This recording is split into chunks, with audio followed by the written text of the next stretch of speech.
Terima kasih pengacara majlis yang berusaha Puan Aminah binti Awang Basar, Pengarah Dewan Bahasa dan Pustaka Cawangan Sabah, yang berusaha Encik Majus Munsing, Pegawai Pendidikan Daerah Ranau, yang dihormati Encik Rusdi bin Awang, Timbalan Pengarah 1 DBP Cawangan Sabah, Puan Jenita binti Nordin, Timbalan Pengarah 2 DBP Cawangan Sabah, Puan Hajah Kasima binti Salinri, Ketua Unit Komunikasi Korporat Dewan Bahasa dan Pustaka Cawangan Sabah, merangkap pegawai program wakaf buku, semua timbalan dan pegawai-pegawai pendidikan di PPD Ranau, tuan-tuan dan puan-puan yang saya hormati.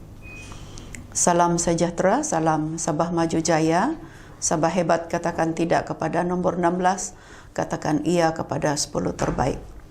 Saya doakan saudara dan saudari berada dalam keadaan sihat walafiat. Pertama sekali saya merakamkan penghargaan dan ucapan setinggi-tinggi terima kasih kepada Pejabat Pendidikan Daerah Ranau dan Dewan Bahasa dan Pustaka Cawangan Sabah kerana sudi menjemput saya dalam majlis wakaf buku pada kali ini. Tahniah kepada semua yang terlibat. Jabatan Pendidikan Negeri Sabah sentiasa menyokong usaha daripada pihak DBP seperti majlis pada kali ini selaras dengan peranan Dewan Bahasa dan Pustaka sebagai wadah memartabatkan bahasa Melayu, budaya dan sastra kepada masyarakat serta salah satu badan yang turut bertanggungjawab dalam melaksanakan kempen membaca. Tuan-tuan dan puan-puan yang saya hormati, DBP adalah satu bahagian dalam pendidikan Kementerian Pendidikan Malaysia. Justru kerjasama yang erat dengan pihak PPD dan sekolah agar fungsi trust DBP khususnya di negeri Sabah sangat dialu-alukan dan dihargai.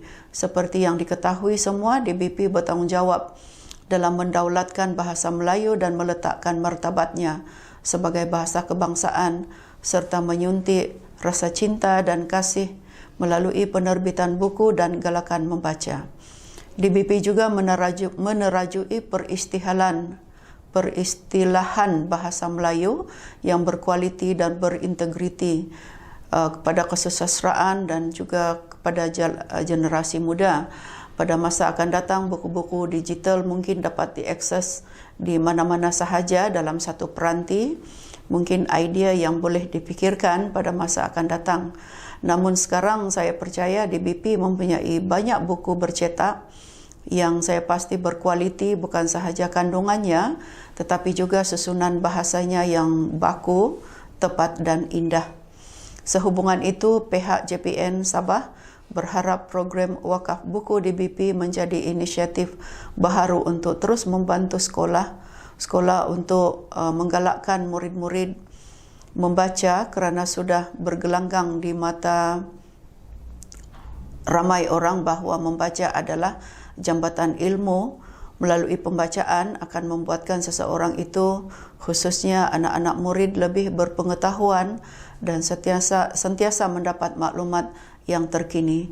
Oleh itu, budaya membaca amat perlu diterapkan dalam kalangan murid.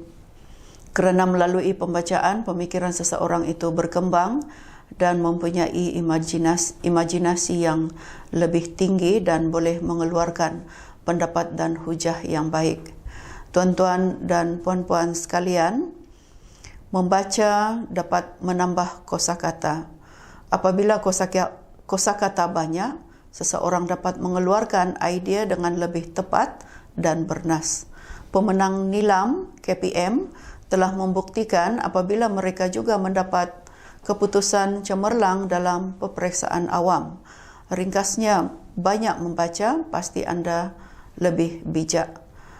JPN Sabah rasa berbangga kerana DBP Cawangan Sabah memperluas medium penyampaian program dan aktivitinya ke pejabat pendidikan daerah dan sekolah. Saya yakin dengan adanya wakaf buku akan menyemarakkan minat murid membaca, terutama murid di sekolah yang menerima wakaf buku pada kali ini. kepada yang menerima wakaf buku, manfaatkanlah buku-buku tersebut dengan sepenuhnya. Galilah ilmu-ilmu yang terdapat dalam buku-buku itu dan mudah-mudahan akan memberikan impak positif terhadap kemenjadian anak-anak murid di sekolah. Sekali lagi, terima kasih yang tidak terhingga diucapkan kepada pihak DBP Cawangan Sabah kerana sudi mewakafkan buku kepada 3 buah sekolah di daerah Ranau, iaitu SMK Agama Al-Irsyadiyah, SK Kandawayan, dan satu lagi tidak apa. Kita berharap agar buku-buku itu dimanfaat. Buku-buku DBP ini sangat berkualiti dan manfaatkanlah sebagai tempat kita untuk mendapatkan ilmu daripada buku-buku itu. Semoga pihak DBP Cawangan Sabah khususnya akan terus menjadi pejuang bagi memastikan budaya membaca diperluaskan selain bahasa dan persuratan Melayu terus gemilang merentas zaman. Sebelum mengakhiri ucapan, saya mengambil kesempatan ini merakamkan ucapan terima kasih kepada ahli jawatan kuasa yang terlibat dalam menjayakan program ini. Semoga kita sentiasa mendapat keberkatan daripada usaha kita. Dan akhir sekali saya merasmikan Majlis Wakaf Buku Dewan Bahasa dan Pustaka Cawangan Sabah bersama-sama dengan Pejabat Pendidikan Daerah Ranau tahun 2021. Sekian dan terima kasih.